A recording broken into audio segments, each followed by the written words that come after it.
আসসালামু আলাইকুম রহমতুল্লাহ। আবু সাঈদ খুদরি রাজিয়াল্লাহু আনহু বর্ণনা করেন, রাসূলুল্লাহ সাল্লাল্লাহু আলাইসাল্লাম এরশাদ করিয়াছেন, রমজান মাসের প্রতিদিন রাত্রে আল্লাহ তালার দরবার হইতে জাহান্নামের কয়েদীদের মুক্তি দেওয়া হয় এবং প্রতি দিবারাত্রে প্রত্যেক মুসলমানের একটি দোয়া অবশ্যই কবুল করা হয়।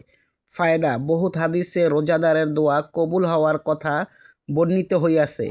এক হাদিসে আছে, ইফতারের সময় দোয়া কবুল হয়, কিন্তু আমরা ওই সময় এইভাবে খাওয়ার পিছনে পড়ি যে অন্য দোয়া করার সুযোগ তো দূরের কথা, খোদ ইফতারের দোয়াই মনে থাকে না।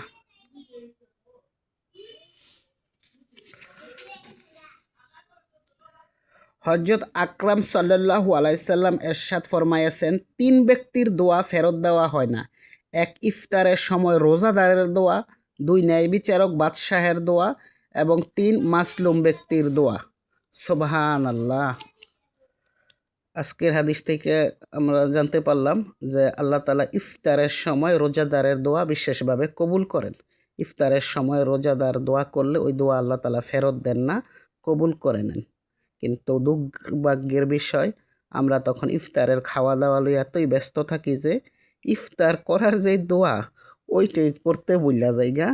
আল্লাহর কাছে অন্য দোয়া করমু কি, অন্য মোনাজাত করমু কি, ইফতারের দোয়া কইরা যে ইফতার শুরু করমু তাই ভুইলা যাই। আসতেছে রমজান মাস, আল্লাহ আমাদেরকে এসব ব্যাপারে সচেতন থাকার মতো তৌফিক দান করুক।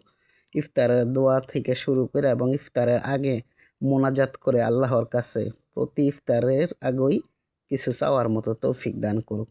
আল্লাহ আমাদেরকে রমজানের ওসিলায় মাফ করুক, রমজানের প্রতিটি রোজা ভালোভাবে থাকার মতো তৌফিক দান করুক।